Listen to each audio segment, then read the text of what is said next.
warahmatullahi wabarakatuh. Waalaikumsalam warahmatullahi wabarakatuh.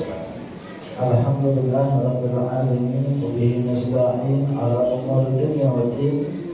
Wassalatu wassalamu ala asyrafil anbiya wal mursalin sayyidina Muhammadin wa ala alihi wa sahbihi ajma'in.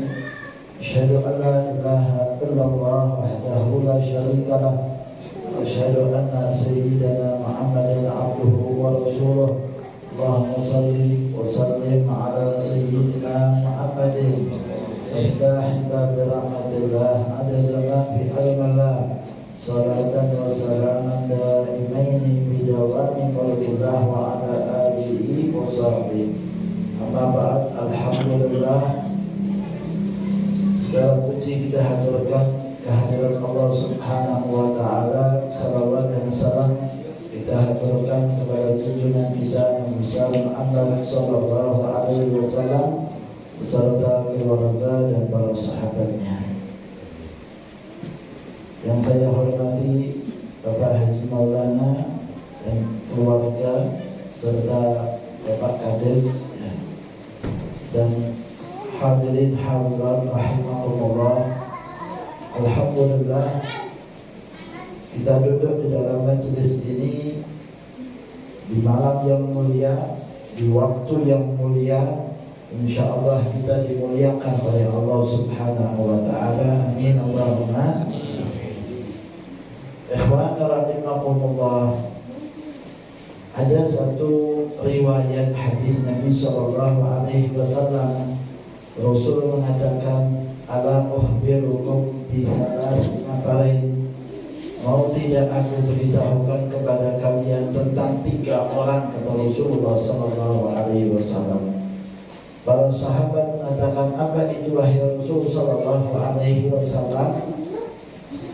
Kata Rasul sallallahu alaihi wasallam, ada satu, kata Nabi sallallahu alaihi wasallam, datang ke majelis ini dan melihat ada tempat yang kosong, maka orang itu pun mendatanginya dan duduk di tempat yang kosong tersebut di depan. Kata Nabi sallallahu alaihi wasallam, Rasul mengatakan, fa'awa ilallahi fa'awahullah. Orang tersebut datang kepada Allah, menghadap kepada Allah, maka Allah pun melindungi hamba ini. Lihat, perhatikan, mendatangi majlis itu berarti mendatangi Allah. Rasul mengatakannya semacam itu. Mendatangi majlis itu berarti mendatangi Allah Subhanahu wa ta'ala. Kemudian yang kedua, orang yang kedua itu karena melihat terasa sudah penuh, dia pun duduk di bagian belakang, malu untuk maju ke bagian yang depan. Maka kata Nabi sallallahu alaihi wasallam, dia itu adalah orang yang malu kepada Allah, maka Allah pun malu terhadap orang yang semacam ini. Siapa yang malu Allah terhadapnya, maka tidak akan diazab oleh Allah Subhanahu wa ta'ala. Perhatikan, duduknya dia di belakang karena merasa malu, maka dianggap oleh Nabi orang itu malu sama Allah, sehingga Allah pun malu terhadap hamba yang semacam ini. Dan siapa yang Allah malu terhadapnya, maka Allah tidak akan mengazabnya. Sedangkan orang yang ketiga, ketika lihat ada majlis, dia pun kemudian tidak hadir dalam majlis, pulang ke rumahnya. Kata Nabi sallallahu alaihi wasallam, orang tersebut berpaling dari Allah, maka Allah pun berpaling darinya. Tidak mau hadir dalam majlis, maka dianggap oleh Nabi sallallahu alaihi wasallam orang itu berpaling dari Allah Subhanahu wa ta'ala. Allah pun berpaling dari hamba yang semacam ini. Maka ikhwan rahimahumullah, jangan kita jadikan diri kita sebagai orang yang ketiga. tidak mau hadir dalam majelis-majelis ilmu berarti berpaling dari Allah Subhanahu wa Ta'ala. Dan kalau bisa jangan yang kedua, usahakan yang pertama. Ketika kemudian mendatangi Allah, Allah pun akan mendatangi hamba yang semacam ini dan memberikan perlindungan kepada hambanya. Semoga kita termasuk di antara orang-orang yang mendatangi Allah Subhanahu wa Ta'ala setiap hadir dan setiap majlis kita menghadirinya, dan mendapatkan rahmat daripada majlis-majlis yang semacam ini. Amin Allahumma amin. Ikhwan rahimakumullah, malam ini adalah malam Jumat, malam yang dimuliakan oleh Allah Subhanahu wa Ta'ala. Seorang hamba hendaknya memperbanyak daripada salawat kepada Rasulullah sallallahu alaihi wasallam, karena Rasul sallallahu alaihi wasallam menyebutkan di dalam hadisnya, akthiru minas salati alayya yaumal azhari wa lailatal gharra. Kata Nabi sallallahu alaihi wasallam, perbanyaklah salawat kepada aku, kata Nabi sallallahu alaihi wasallam, karena salawat aku pada waktu malam Jumat dan hari Jumat sangat disarankan oleh Rasul sallallahu alaihi wasallam, dan salawat kita akan disampaikan kepada Rasulullah sallallahu alaihi wasallam. Siapapun yang bersalawat, maka salawat kita sampai kepada Rasul sallallahu alaihi wasallam. Maka ikhwan rahimakumullah, seseorang bersalawat kepada Rasul berarti menyodorkan namanya di hadapan Rasul sallallahu alaihi wasallam. Berapa banyak dia bersalawat kepada Rasulullah sallallahu alaihi wasallam, maka sesungguhnya dia akan tersodorkan namanya pula di hadapan Rasul sallallahu alaihi wasallam, dan bahkan dikenal oleh Rasul sallallahu alaihi wasallam. Dan Rasul sallallahu alaihi wasallam tidak akan melupakan siapapun yang bersalawat kepada Rasulullah sallallahu alaihi wasallam. Rasul pasti akan mengenal kita. Rasul sallallahu alaihi wasallam pasti akan memberikan balas jasanya kepada kita atas salawat yang kita lakukan kepada Rasulullah sallallahu alaihi wasallam. Salah satu contoh adalah Rasul mengatakan berkaitan dengan doa habis adzan. Doa habis adzan Rasul menganjurkan kepada kita, Allahumma rabb hadhihi da'wati tammah was salatil qa'imah ati sayyidana Muhammadan wasilata wal fadilah. Itu kan kita doakan Rasul sallallahu alaihi wasallam. Kita doakan Rasul supaya Rasul mendapatkan kedudukan yang tinggi. Kita doakan Rasul sallallahu alaihi wasallam mendapatkan maqam al-mahmud, maqam yang terpuji. Kita doakan Rasul. Tapi apa ikhwan rahimakumullah, sesungguhnya kita yang mendapatkan keberuntungan kalau kita doakan Rasul sallallahu alaihi wasallam.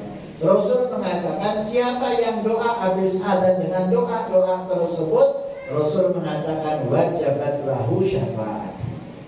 Wajib aku memberikan syafaat kepada orang tersebut. Seakan-akan mewajibkan kepada Rasul untuk kemudian menolong hamba, menolong umatnya yang dahulu ketika hidup di dunia pernah mendoakan Rasulullah sallallahu alaihi wasallam. Maka yang beruntung adalah kita, yang mendapatkan manfaat dari doa-doa tersebut adalah diri kita. Padahal maqam al-mahmud itu sudah pasti didapat oleh Rasul sallallahu alaihi wasallam. Maqam yang terpuji itu sudah pasti didapat oleh Rasul sallallahu alaihi wasallam. Maka ikhwan rahimakumullah, jadikan kita punya bagian salawat kepada Rasulullah sallallahu alaihi wasallam dalam setiap waktu kita.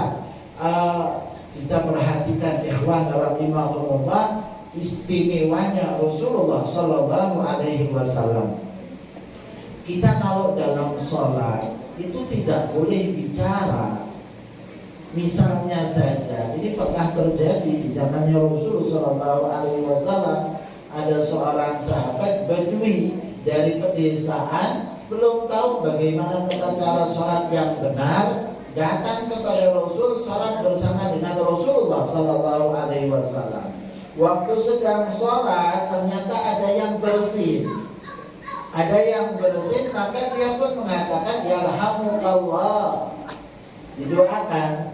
Biasa kan orang yang bersin kalau mengatakan alhamdulillah dibalas dengan yarhamukallah. Padahal kata yarhamukallah walaupun di dalam sholat itu wujudnya adalah doa, batal sholatnya. Yarhamukallah itu kan doa, tapi permasalahannya ada lafaz kafnya di situ. Ya, semoga Allah merahmati kamu, berarti berbicara sama orang.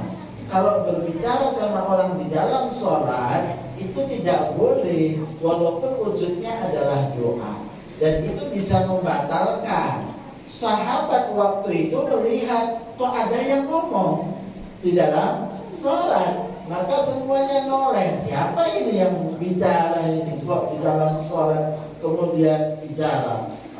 Maka sahabat tersebut karena belum tahu tata cara sholat, bicara lagi. Kenapa kalian noleh kepada saya? Kenapa kalian mandangin saya?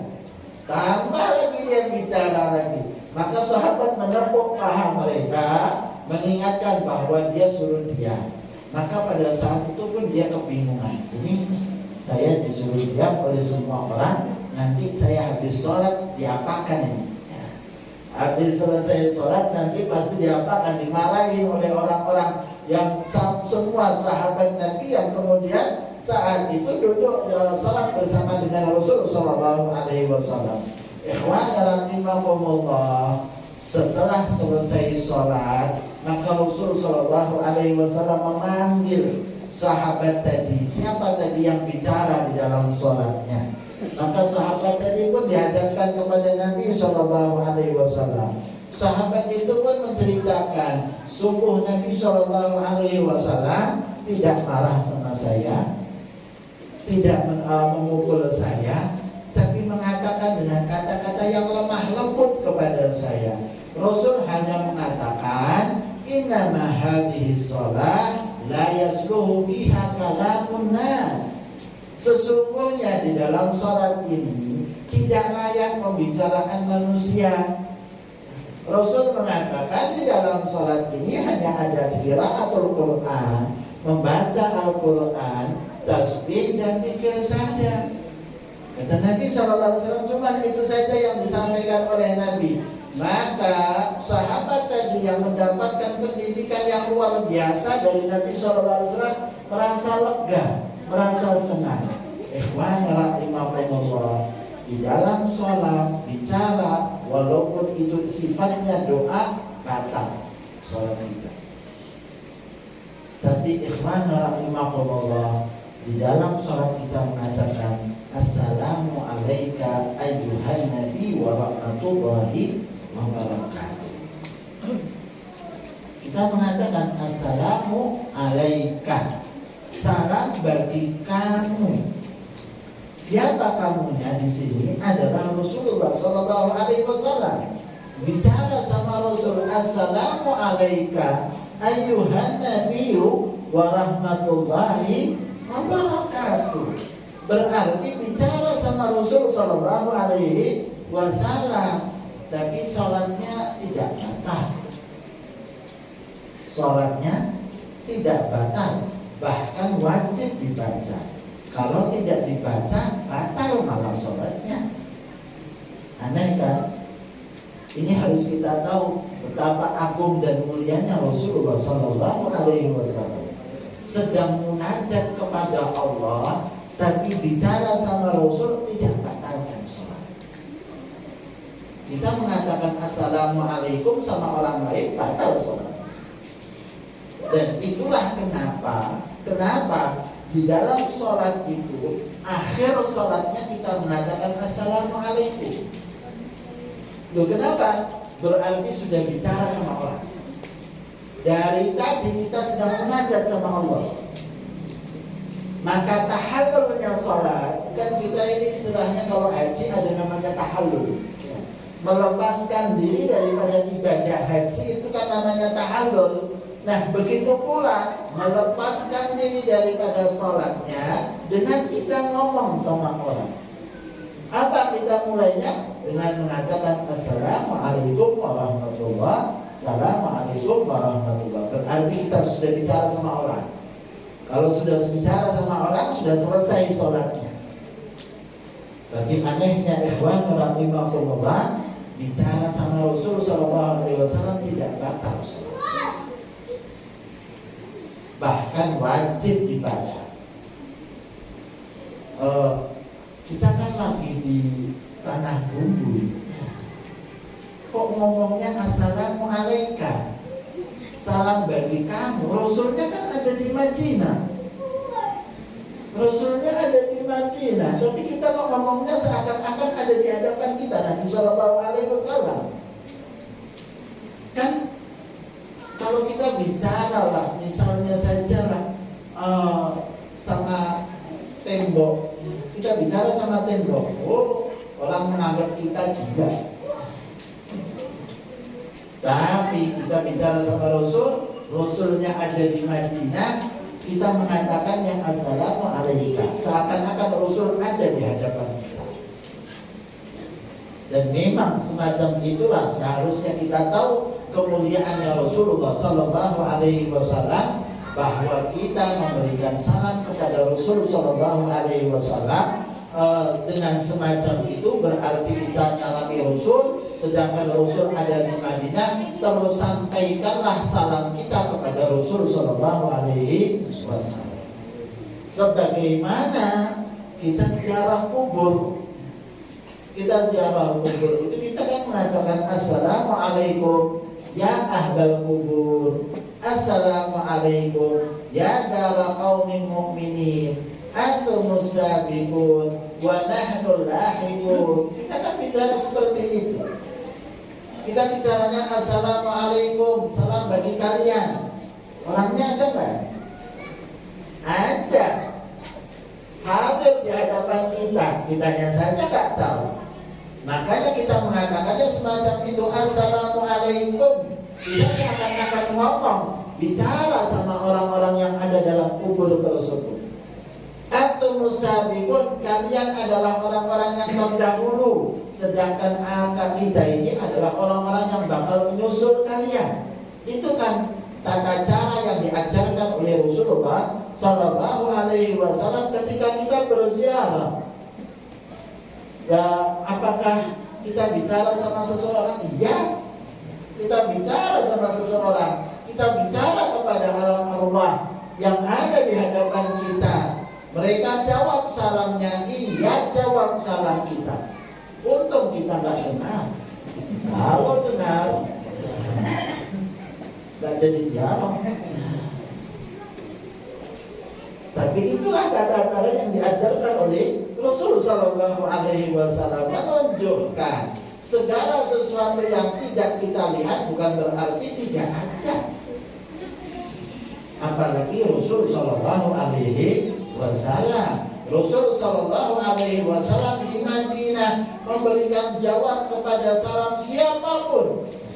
Nabi kan mengatakan dalam hadisnya, siapapun yang bersalawat kepada aku, siapapun yang memberikan salam kepada aku, maka Allah Subhanahu wa ta'ala kembalikan rohnya kepada jasadku, dan kemudian malaikat ditugaskan oleh Allah untuk kemudian memberikan jawaban, memberikan salawat dan salam, seraya mengatakan Fulan ibn Fulan, disebut nama kita dan disebut nama orang tua kita.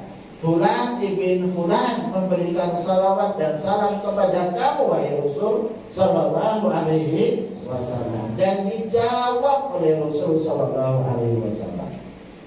Coba kita ini kirim salam sama Bapak Presiden, dijawab sama Bapak Presiden. Bangganya kita bukan main. Kita bakal pasang status, kita tunjukkan bahwa kita ditelepon sama Presiden. Atau kita salam, kasih salam, kemudian dijawab salamnya. Oh, luar biasa. WA-nya Presiden kita taruh paling atas. Ini yang jawab salamnya Rasulullah. Oh, luar biasa.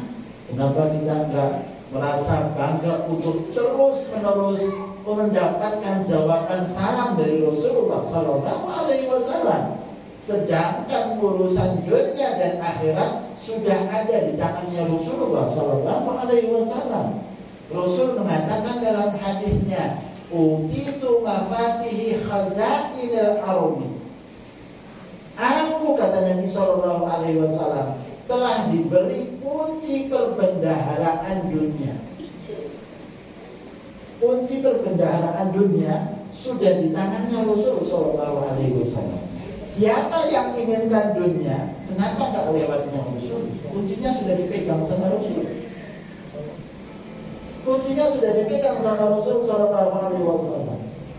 Anda akan dapatkan apa saja kalau lewatnya Rasul Sallallahu Alaihi Wasallam.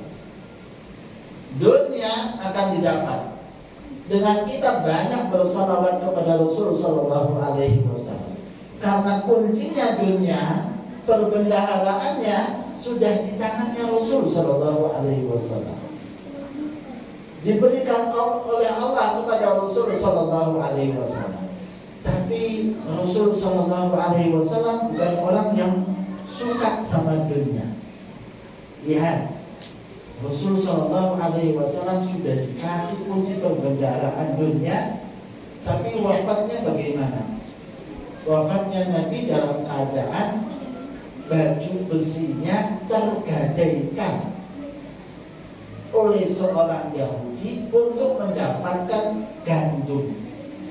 Anda bisa bayangkan, Rasul Sallallahu Alaihi Wasallam hutangnya sudah lunas, hanya saja baju besinya masih tergadaikan. Sayyidatuna Aisyah radhiyallahu taala anha mengatakan, Rasulullah Sallallahu Alaihi Wasallam wafat, di rumah itu hanya tersisa 1 genggam gandum.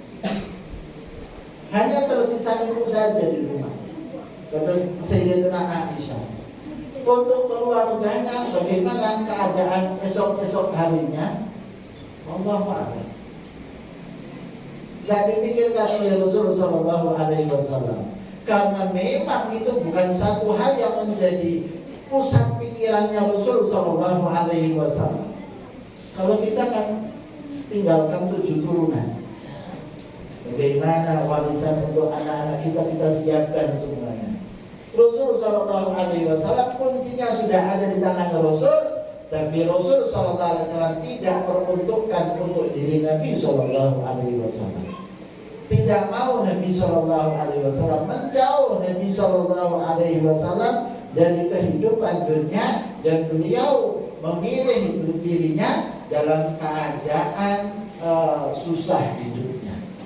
Padahal sudah ada tawaran dari Allah Subhanahu wa Ta'ala kepada Rasul Sallallahu Alaihi Wasallam, mau dapatkan jadi raja, nabi, atau menjadi seorang hamba dan nabi.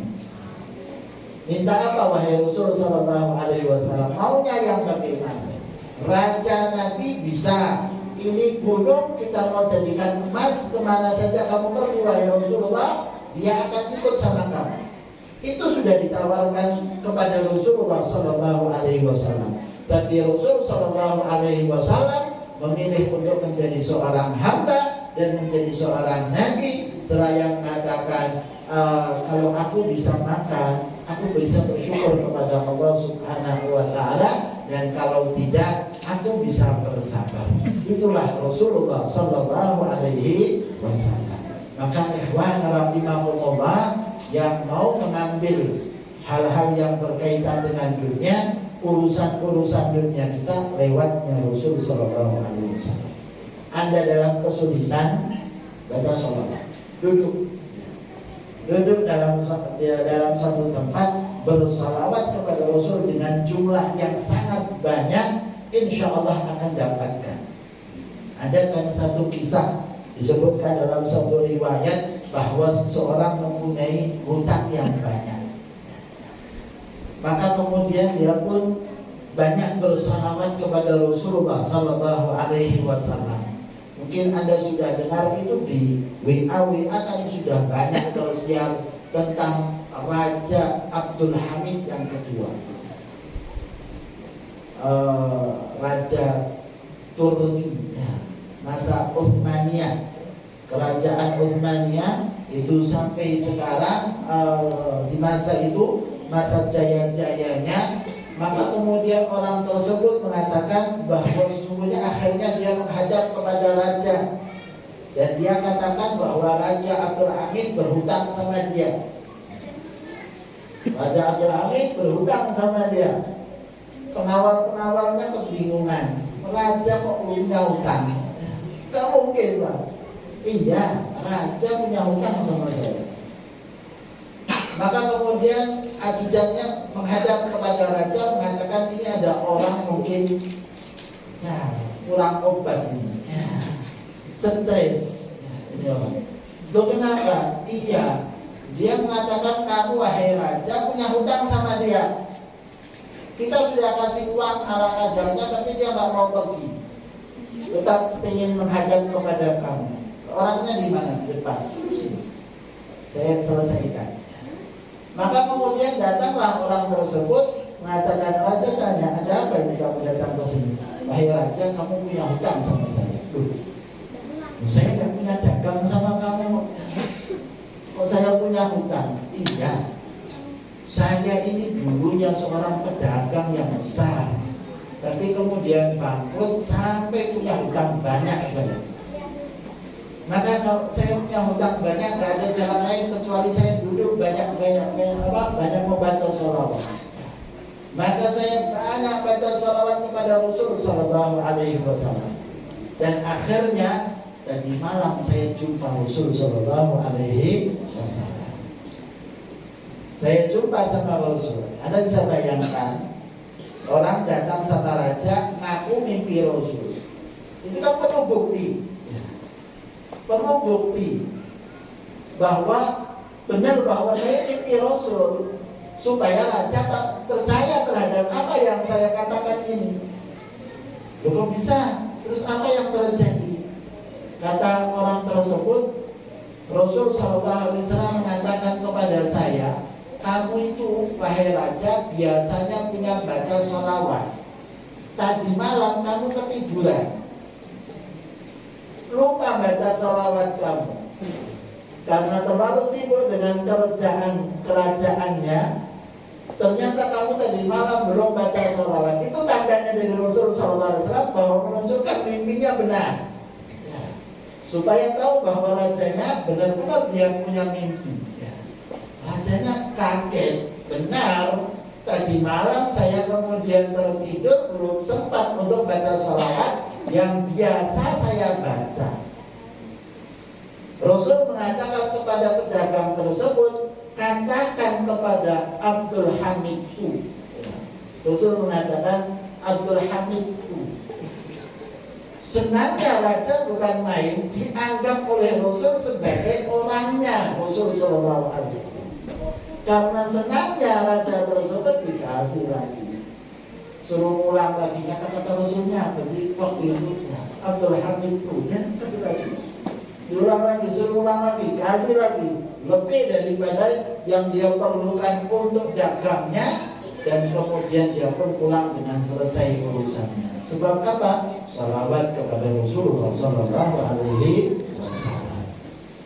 Maka ikhwan rahimahumullah, bacalah salawat kepada Rasul Sallallahu Alaihi Wasallam setiap waktu dan setiap saat, sehingga kita ini punya hubungan yang erat dengan Rasul Sallallahu Alaihi Wasallam, dan Rasul Sallallahu Alaihi Wasallam akan menyelesaikan urusan-urusan kita. Rasul mengatakan dalam hadisnya, temuilah aku pada 3 tempat kelak nanti di hari kiamat. Carilah aku, kata Nabi Sallallahu Alaihi Wasallam, di 3 tempat ini. Kenapa? Karena 3 tempat ini adalah saat-saatnya genting. Apa itu 3 tempat tersebut? Yang pertama, saat timbangan amal. Ketika timbangan amal, Rasul Sallallahu Alaihi Wasallam ada di tempat tersebut. Bagi siapa? Yang bersalawat kepada Rasul akan mendapati Rasul Sallallahu Alaihi Wasallam. Kalau tidak bersalawat kepada Rasul, bagaimana mau dapatnya Rasul Sallallahu Alaihi Wasallam? Maka kita harus tahu Rasul pasti ada di tempat tersebut. Bagi siapa? Bagi orang-orang yang punya hubungan dengan Rasul sallallahu alaihi wasallam.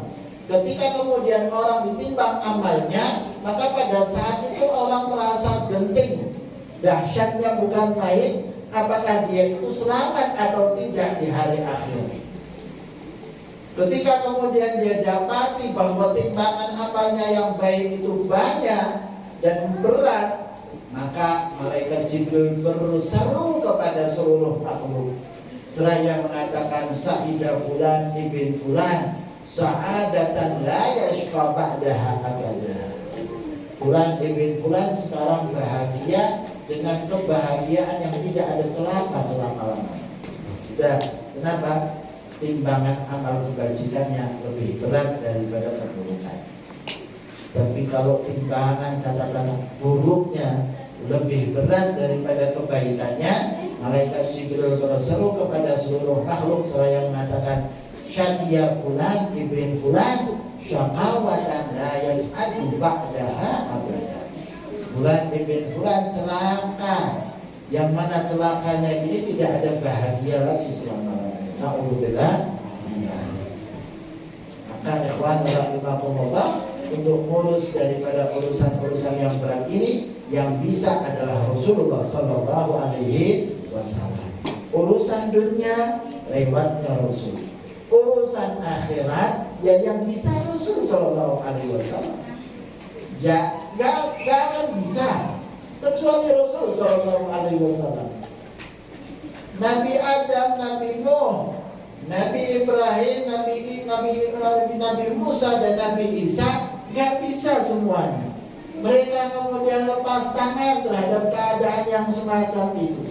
Seraya mereka mengatakan Allah lagi marah dengan kemarahan yang luar biasa, tidak pernah marah dengan keadaan semacam ini sebelumnya dan tidak akan marah semacam ini setelahnya. Sehingga mereka sebagai kedudukan Nabi dan Rasul tidak berani untuk menghadap kepada Allah Subhanahu wa ta'ala. Dan akhirnya mereka datang kepada Rasul yang bisa adalah Rasulullah sallallahu alaihi wasallam, seraya kemudian datang kepada Allah, memberikan pujian kepada Allah Subhanahu wa ta'ala. Maka Allah mengatakan kepada Rasul sallallahu alaihi wasallam, irfa' ra'sak sa'tu'ta washfa' tusyaffa. Allah katakan kepada Rasul, wahai Muhammad, angkat kepala kamu, mintalah, kamu akan diberi, kata Allah Subhanahu wa ta'ala. Kamu mau kasih syafaat, aku izinkan syafaat kepada kamu, wahai Rasul sallallahu alaihi wasallam. Ingat ya, ucapan semacam ini kata para nabi dan para rasul, Allah lagi marah. Allahnya lagi marah dengan kemarahan yang luar biasa. Tapi kalau yang datang Rasulullah beres. Semua makhluk terselesaikan urusannya lewatnya Rasul sallallahu alaihi wasallam. Itulah namanya maqam al-mahmud, maqam yang terpuji. Kenapa? Seluruh makhluk nanti muji Rasul sallallahu alaihi wasallam. Oh, masya Allah, luar biasa Rasulullah bisa selesaikan urusan kita. Seluruh makhluk punya hutang budi sama Rasul sallallahu alaihi wasallam. Kita harus tahu, kalau nanti di akhirat semua orang muji Rasul, semua makhluk, bukan orang saja ya, manusia, jin, malaikat, semuanya muji Rasul sallallahu alaihi wasallam. Kok kita mau sholawatan enggak boleh? Aneh kan? Kita mau muji-muji Rasul di dunia kok katanya terlalu berlebihan. Nanti di akhirat itu semua orang muji Rasul sallallahu alaihi wasallam. Maka layaklah kalau kita di dunia juga muji Rasulullah sallallahu alaihi wasallam. Suatu hal yang wajar kalau semacam ini di dunia kita kerjakan, karena nanti di akhirat juga akan dikerjakan oleh seluruh makhluk. Semua orang bakal memuji Rasulullah sallallahu alaihi wasallam. Maka ikhwan rahimakumullah, Nabi mengatakan tadi, carilah aku di 3 tempat. Tempat mana yang kedua? Di Sirat.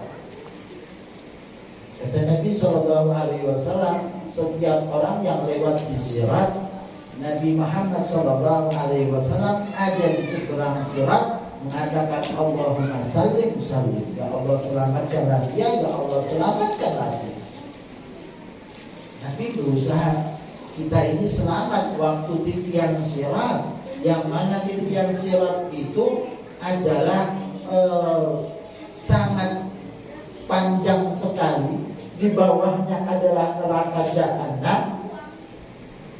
Titian sirat itu adalah lebih kecil daripada rambutnya manusia, lebih tajam daripada pedang. Siapapun yang kemudian jalan, maka kemungkinan untuk terplesetnya sangat besar. Apa yang bisa selamatkan? Salawat kepada Rasulullah SAW.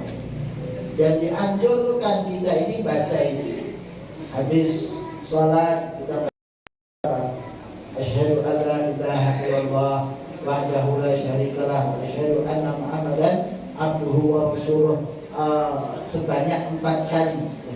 Setelah kita baca astagfirullahaladzim alladzi la ilaha illa huwal hayyul qayyum wa atubu ilaih, kemudian kita mengatakan asyhadu an la ilaha illallah wa asyhadu an la ilaha illallah wahdahu la syarikalah wa asyhadu anna Muhammadan abduhu wa rasuluh, dibaca sebanyak 4 kali. Siapa yang membacanya, titian sirat akan terasa cepat bagi dirinya, akan terasa gampang untuk dilewati bagi seseorang. Maka kemudian baca ini setelah selesai sholat, karena akan memudahkan bagi kita urusan-urusan kita.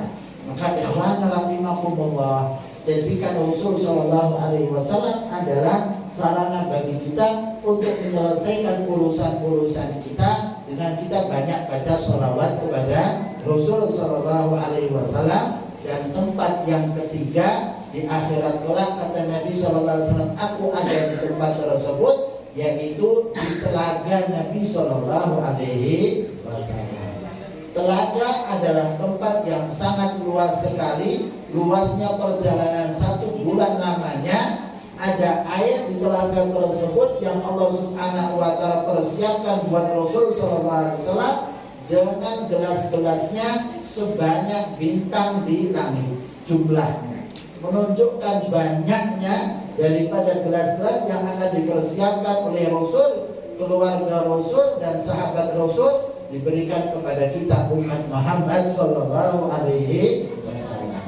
Siapa yang minum dari telaga tersebut, maka dia tidak akan haus selama-lamanya di dalam surga. Siapa yang minum dari telaga tersebut tidak akan haus. Lalu kita di surga kok minum?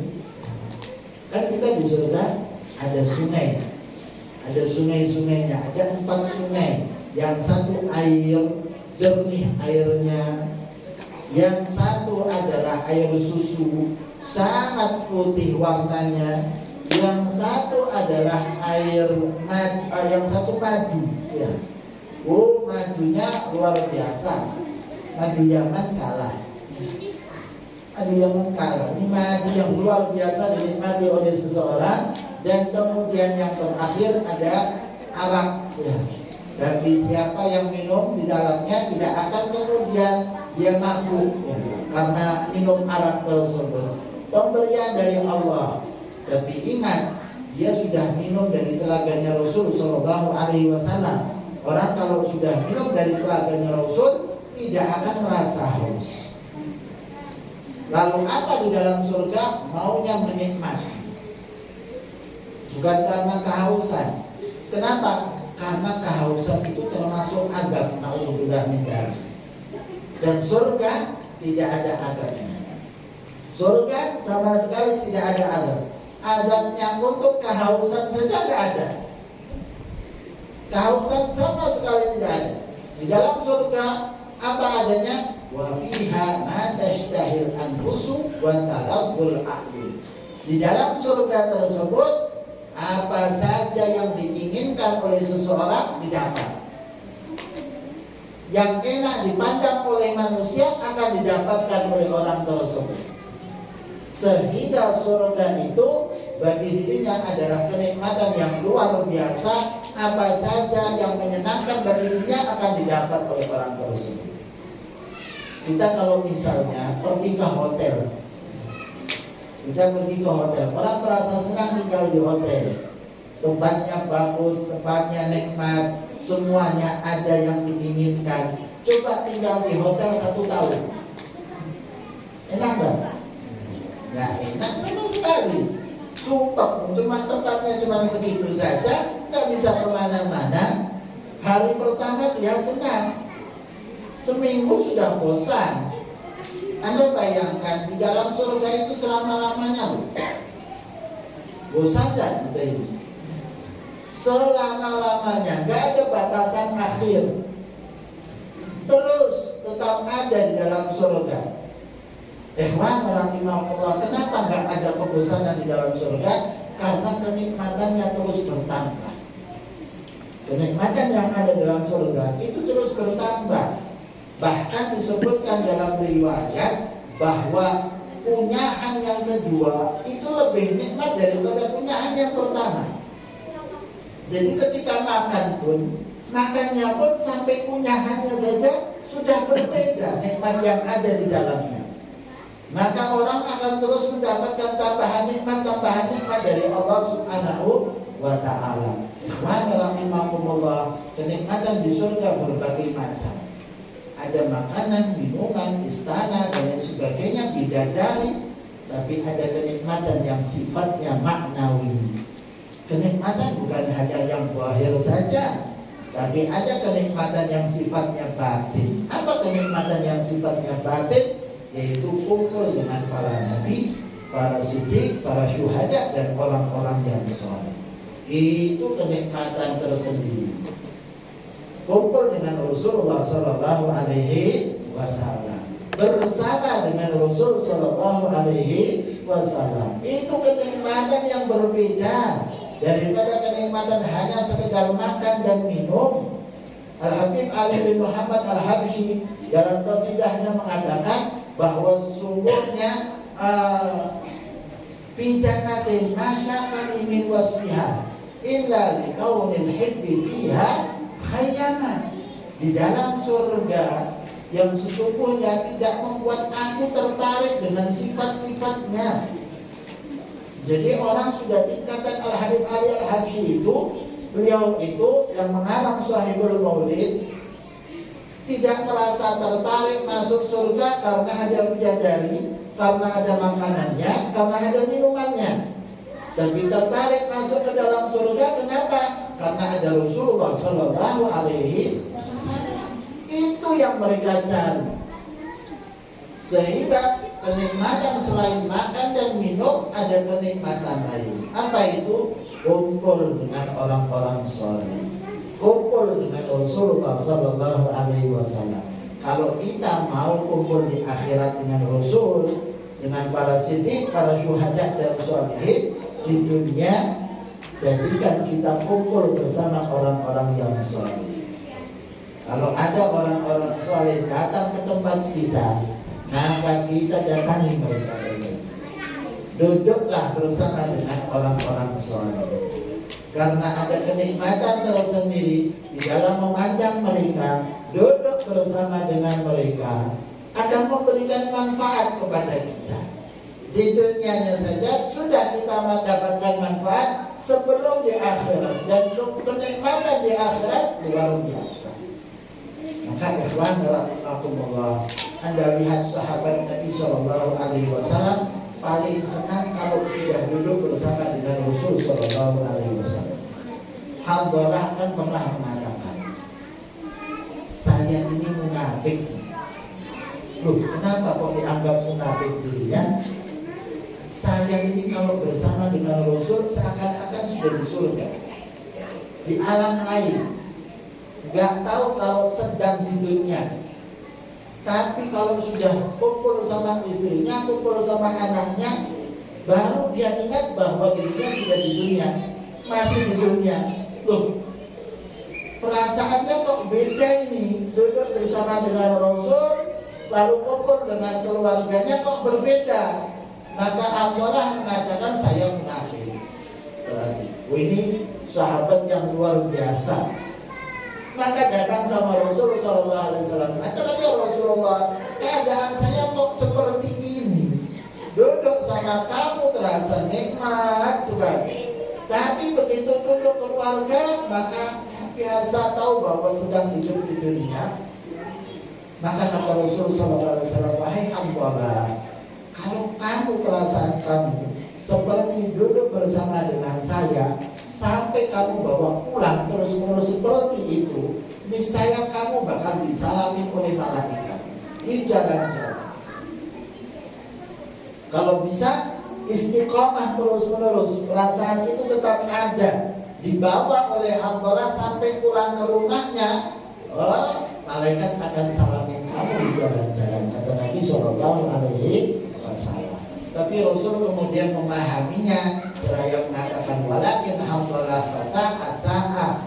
Tapi hamdalah ya sesaat kadang semacam ini, kadang sesaat semacam ini, wajar kata Nabi SAW. Kenapa? Karena mereka kalau sudah bersama dengan Rasul merasa nikmat luar biasa. Sehingga kalau ditawari masuk surga sama duduk sama Rasul, nggak mau masuk surga. Mereka sahabat lagi duduk sama Rasul, malaikat datang masuk surga, mau? Nggak mau.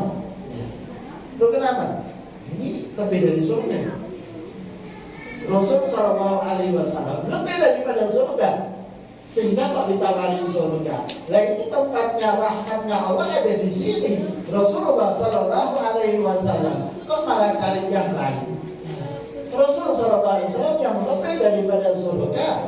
Maka tidak heran Anda dengar cerita tentang Ja'far bin Abi Thalib, sepupu Nabi SAW, yang saat itu diutus oleh Nabi perang Mu'tah. Ketika perang Mu'tah, Ja'far bin Abi Thalib terputus tangannya. Beliau dijadikan sebagai seorang pemimpin dalam peperangan tersebut oleh Nabi SAW. Lalu kemudian benderanya dipegang dengan tangan kirinya. Ternyata tangan kirinya diputus oleh musuh. Maka kemudian pegang bendera dengan lengannya.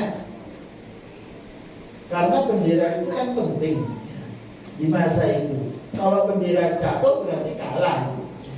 Maka mereka pegang, beliau pegang dengan kedua lengannya sampai akhirnya terluka dan akhirnya jatuh wafat. Sebelum wafat, ada sahabat yang lain datang tawari minum. Kata Ja'far, minta maaf hari ini aku sedang puasa. Kita bisa bayangkan, lagi perang ini puasa. Gak mau, suruh batalkan, wajar batalkan. Enggak, mau puasa, mau bukannya di surga saja. Dalam riwayat disebutkan Rasul SAW di Madinah menceritakan peperangan tersebut siaran langsung dari Nabi SAW, streaming dari Nabi ya. Nabi ceritakan bahwa peperangan terjadi semacam ini. Akhirnya wafat Ja'far bin Abi Thalib. Selang berapa saat Rasul kemudian menengadahkan ke langit, lalu kemudian mengatakan wa alaika salam ya Ja'far. Salam bagi kamu wahai Ja'far. Sahabat tanya ya Rasulullah, apa gerangan yang terjadi? Ini Ja'far bin Abi Thalib, Allah Subhanahu wa taala jadikan ganti kedua tangannya dengan kedua sayap, sehingga Allah berikan kekhususan kepada Ja'far bin Abi Thalib, boleh pergi kemana saja yang dia kehendaki karena dia punya sayap. Tapi anehnya gak pergi ke surga, mampir dulu ke Madinah, kasih salam dulu sama Rasul SAW. Gak mau langsung masuk surga. Loh kenapa? Rasul, ini yang mereka inginkan lebih daripada surga. Rasulullah SAW. Maka Ja'far bin Abi Thalib yang diizinkan pergi kemana-mana, ternyata tempat yang dipilihnya adalah kota Madinah. Ja'far bin Abi Thalib itu wafat di Mu'tah. Mu'tah itu mana? Mu'tah itu sekarang Yordania. Ada tempat sekarang sebagai hallnya para syuhada daripada peperangan Mu'tah. Itu dilakukan di Yordania. Jauh tempatnya, jaraknya luar biasa, 1 bulan perjalanan. Tapi ternyata yang didatangi adalah Rasulullah Sallallahu Alaihi Wasallam. Kenapa? Ja'far bin Abi Thalib tahu keutamaannya Rasulullah Sallallahu Alaihi Wasallam. Lebih nikmat daripada surganya Allah. Maka yang didatangi terlebih dahulu adalah Rasulullah Sallallahu Alaihi Wasallam.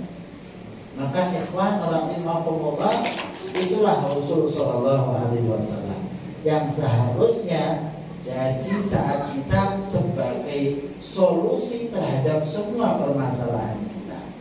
Kalau lagi sulit terhadap keuangan kita, baca sholawat kepada Rasulullah SAW. Kalau lagi sulit dalam urusan rumah tangga kita, baca sholawat kepada Rasul Sallallahu Alaihi Wasallam. Kalau lagi dalam keadaan sakit, baca sholawat kepada Rasul Sallallahu Alaihi Wasallam. Semuanya ada pada diri Rasul Sallallahu Alaihi Wasallam. Sahabat yang sakit dia datang dia sama Rasul. Waktu sakit Sayyidina Ali bin Abi Thalib dalam keadaan matanya tidak bisa melihat, ada sakit mata, maka ditiup oleh Rasul Sallallahu Alaihi Wasallam, selesai. Bahkan menjadi matanya lebih tajam daripada sebelumnya berkat Nabi Sallallahu Alaihi Wasallam.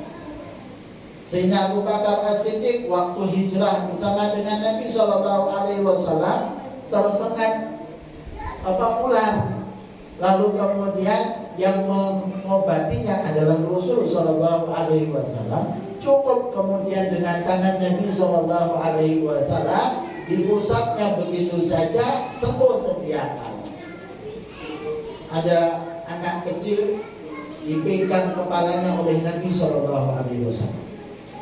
Anak kecil dipegang kepalanya oleh Nabi Sallallahu Alaihi Wasallam. Ketika orang itu menjadi dewasa dan akhirnya menjadi tua, rambutnya berubah kecuali bagian yang dipegang oleh Nabi Sallallahu Alaihi Wasallam.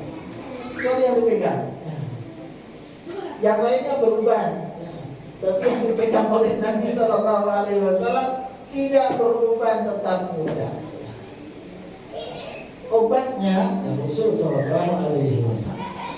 Semua ada pada diri Rasul Sallallahu Alaihi Wasallam. Maka jangan sia-siakan Rasul Sallallahu Alaihi Wasallam. Jangan tinggalkan Rasul Sallallahu Alaihi Wasallam. Rasul paling senang kalau kita itu menghidupkan sunnahnya Rasul Sallallahu Alaihi Wasallam. Dalam kehidupan kita, keluarga kita, apa saja yang kita kerjakan, lihat sunnahnya Rasul apa. Waktu makan, sunnahnya apa. Waktu minum, sunnahnya apa. Waktu kemudian kita ke kamar mandi, sunnahnya Rasul apa. Keluar dari kamar mandi, sunnahnya Rasul apa. Sahabat itu perhatian terhadap sunnahnya Rasul Sallallahu Alaihi Wasallam luar biasa. Abu Hurairah dalam riwayat disebutkan karena tergesa-gesa, akhirnya kemudian masuk kamar mandi dengan kaki kiri kanannya. Maka kemudian dia pun kaget, lihat loh, kok masuk kamar mandi pakai kaki kanan. Maka dia pun menjerit pingsan. Loh kenapa? Loh kok saya nggak sesuai sunnahnya Nabi Sallallahu Alaihi Wasallam. Sehingga kemudian itu membuat perhatian otak dan pikirannya, sehingga yang terpenting adalah sunnahnya Nabi Sallallahu Alaihi Wasallam. Seorang sahabat kemudian ditanya, kenapa kok nggak makan semangka? Saya nggak tahu Rasulullah bukanya semangka itu dari mana, caranya bukanya itu bagaimana, cara makannya Rasul bagaimana, nggak tahu, nggak makan. Berarti apa? Berarti semua kehidupannya sunnah Rasul Sallallahu Alaihi Wasallam. Man ahya sunnati faqad ahabbani, wa man ahabbani kana ma'i fil jannah, kata Nabi Sallallahu Alaihi Wasallam. Siapa yang menghidupkan sunnahku berarti dia mencintai aku, kata Nabi Sallallahu Alaihi Wasallam. Dan siapa yang mencintai aku, maka dia bakal bersama aku kelak nanti di surga, kata Nabi Shallallahu Alaihi Wasallam. Maka ikhwan rahimakumullah, orang-orang saat ini lalai terhadap sunnahnya Nabi Shallallahu Alaihi Wasallam. Sudah tidak perhatian lagi kepada sunnah-sunnah Nabi Shallallahu Alaihi Wasallam. Dan kalau kita menghidupkannya, pahalanya besar. Pahalanya besar. Kenapa? Saat-saat susah kok ada yang menghidupkan, itu pahalanya lebih besar. Seperti orang kalau berzikir di masjid sama di musala dengan zikiran di pasar, itu jauh lebih besar pahalanya di pasar. Jauh lebih besar. Tapi jangan etikaf di pasar. Jangan etikaf di pasar. Nanti saya tak etikaf di pasar, kemudian saya tak zikiran. Sahabat Abu Hurairah dan para sahabat yang lain akhirnya pergi ke pasar hanya untuk mengamalkan sunnah Rasul SAW. Apa itu? Ada zikir pasar namanya. Siapa yang baca La ilaha illallah wahdahu la syarikalah lahul mulku wa lahul hamdu yuhyi wa yumiit wa huwa hayyun la yamut biyadihil khair wa huwa ala kulli syai'in qadir, maka orang tersebut mendapatkan pahala 1 juta kebajikan. Orang biasanya dilipat gandakan 70 ya, 10 kali 70 atau 700 kali lipat. Ternyata ada pahala yang dapatnya 1 juta pahala. Apa itu? Zikir pasar. Pahalanya lebih besar daripada zikir yang di masjid. Zikir yang di masjid ya dilipat gandakan 10, 70, 700. Tapi kalau zikirnya di pasar, baca kalimat tersebut, pahalanya 1 juta kebajikan.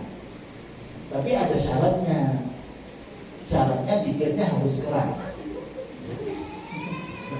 Anda pakai mail, ya, pikiran itu supaya seluruh pasar dengar. Ya monggo silakan. Atau artinya Anda lewat di pasar sambil mengeraskan La ilaha illallah wahdahu la syarikalah, supaya orang-orang di pasar akhirnya ingat Allah. Dengan kita kemudian berzikir di dalam pasar dengan cara semacam itu, Abu Hurairah adalah orang yang selalu di masjid. Hidupnya nggak punya rumah Abu Hurairah itu. Tapi terkadang masuk ke pasar cuma mau ngamalkan ini, supaya dapat pahala ini 1 juta kebajikan. Sayang, akhirnya ke pasar padahal beliau nggak punya dagang, nggak mau beli apa-apa, nggak punya uang. Tapi kemudian ke pasar hanya mengamalkan daripada zikir tersebut, supaya pahalanya besar. 1 juta kebajikan yang didapat. Maka ikhwan rahimakumullah, di saat-saat susah semacam ini, di saat-saat orang lalai, tapi ada yang menghidupkan sunnah-sunnah Nabi Shallallahu Alaihi Wasallam. Saat orang-orang sudah tidak perhatian lagi, maka pahala menghidupkan sunnah adalah pahala yang besar, yang tentunya dapat menyenangkan hati Rasulullah Shallallahu Alaihi Wasallam. Ada pesan saya. Ya. Semoga Allah Subhanahu wa Ta'ala berikan kepada kita ilmu yang bermanfaat, ilmu yang mendekatkan diri kita kepada Allah Subhanahu wa Ta'ala. Jadikan kita sebagai orang-orang yang dicintai Allah, dicintai Rasul Sallallahu Alaihi Wasallam. Jadikan kita mudah untuk menghidupkan sunnah-sunnah Nabi Sallallahu Alaihi Wasallam. Jadikan kita cinta kepada Rasul Sallallahu Alaihi Wasallam, mencintai Rasul Sallallahu Alaihi Wasallam, dapat bersalawat kepada Rasul Sallallahu Alaihi Wasallam, dan mendapatkan syafaat Rasul Sallallahu Alaihi Wasallam kelak di yaumul qiyamah. Amin amin ya rabbal alamin. Bersama dengan Rasul Sallallahu Alaihi Wasallam di dalam surga kelak. Amin ya rabbal alamin. Sallallahu alaihi wasallam Muhammadin wa ala alihi wa sahbihi wasallam. Alhamdulillahi rabbil alamin.